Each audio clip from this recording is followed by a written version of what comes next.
Now that the practicer is free from false anxiety after his receptiveness has vanished, he finds himself in this state of perfect dhyana. But he may be tempted by his delight in it to seek longevity and indulge in tiresome research in his quest for eternity by relinquishing his mortal lot in exchange for immortality. Thus he succumbs to the heavenly demon, who immediately possesses another man to trouble him. This man, unaware that he is possessed, will, as directed, preach the Dharma, and also think that he himself has realized supreme nirvana. He will then come to the practicer's place and take the high seat to teach the Dharma to those present, declaring that he can travel to and from distant places at will. Will then go thousands of miles away and return to his seat in the twinkling of an eye, bringing things back with him. Or he may show them that for years they will be unable to walk more than a few paces across the room. They will believe him and mistake him for a Buddha. He will then proclaim that all living beings are his children, that he is a begetter of Buddhas, that he appears in the world to save others, that he is the primal Buddha and needs no practice to be so. This heavenly demon may be either a jealous female spirit, Kamunda, from the Isvara heaven, or a consumer of vitality, or Pistacha, from the heaven of the 4 Deva kings, who has not a straightforward mind and uses the practicer's wrong thinking to absorb his vitality. He may not possess another man, but may appear as one with power to wield a vajra to bestow long life on the practicer, or as a beautiful girl to seduce him, thereby exhausting his vitality. He is delirious and can be distinguishable by his incoherent speech. But if the practicer fails to recognize him, he will make mischief. The meditator will then suffer the miseries inflicted by the law. He usually dies from exhaustion before his punishment is carried out by the authorities. You should first be clear about this temptation to avoid returning to samsara. But if you are deluded and do not recognize it, you will fall into the unintermittent hells. Ananda, there is no need for you to attain nirvana now.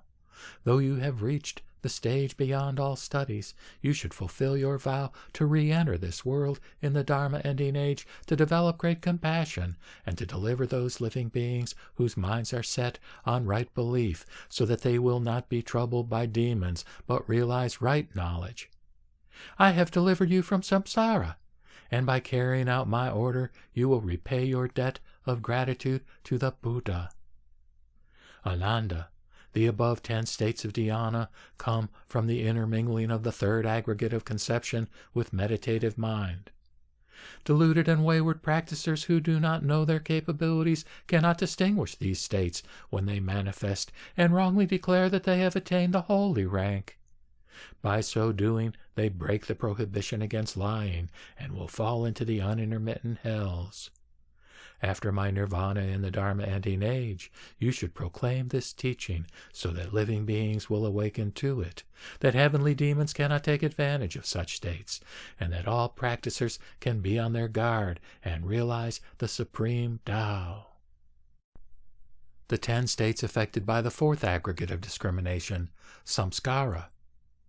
Ananda, in his cultivation of samadhi, when the 3rd aggregate of conception ends, the practicer will be free from the usual delusive thinking, and will achieve the still and bright state of mind which is like the clear sky, and is always the same whether waking or sleeping, and devoid of the shadows of coarse sense data.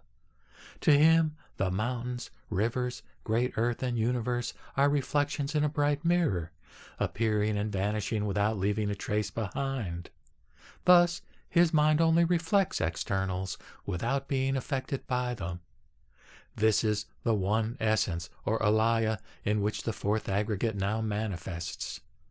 The practicer will perceive all living beings of the 12 types of birth in the 10 directions, and though he does not know the true cause of their existence, to him they are all in the same state of life.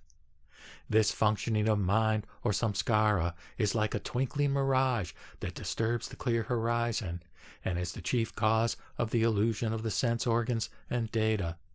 This is the 4th aggregate which conditions the practicer's meditation.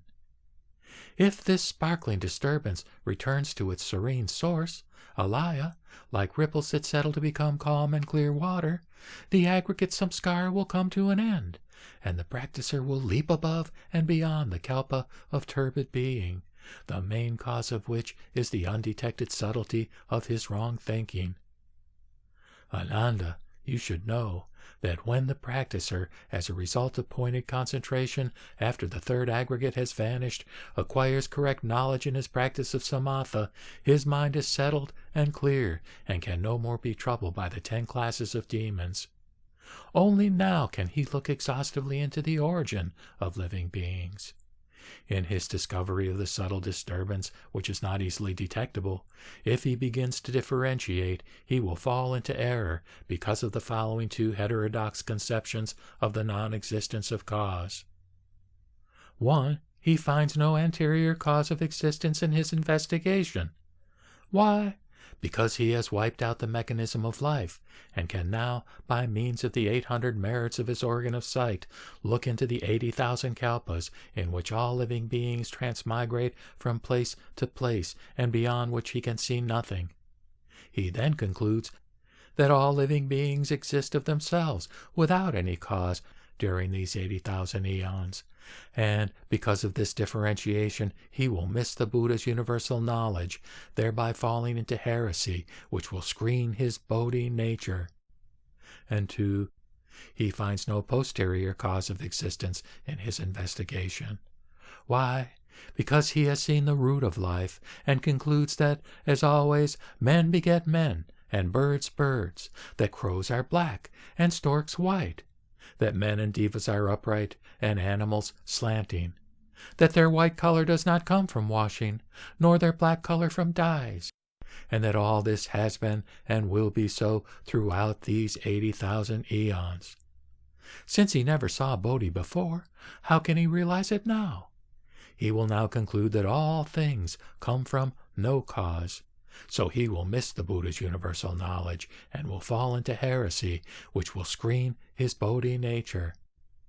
The above pertains to the first state of heterodox discrimination, or samskara, which postulates the non-existence of cause.